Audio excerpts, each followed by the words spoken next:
I'd like to talk about the intricate and sadly disturbing connection between Indigenous peoples and Ukrainians. I live in Canada, which has the second largest population of Ukrainians besides Ukraine.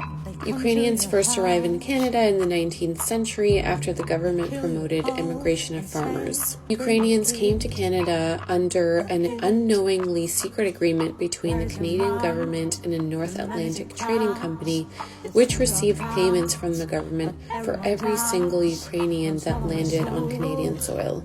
And of course, when they arrived, they faced persecution for speaking their own language and having their own customs. Who would have thought, right? But of course, as you well know now, Ukrainians have a wonderful sense of humor, resilience, a stubbornness, and a determination to succeed. So they overcame all of these hardships. Now let's go back to the Indigenous peoples and the connection between Ukrainians. Back then, both of these groups were persecuted for having their own culture and subsequently were ranked in the same hierarchy of society. Both of these groups were treated terribly and under a lot of pressure to conform to the culture in Canada.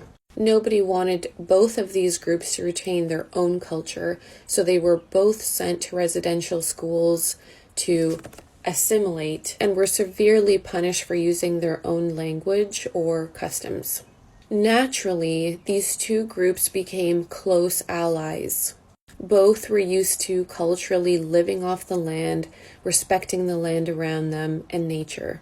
So they began working side by side and trading goods. One of those things that were traded were what now Indigenous peoples call kokum scarves. These brightly colored floral scarves are now a symbol of friendship between the two groups.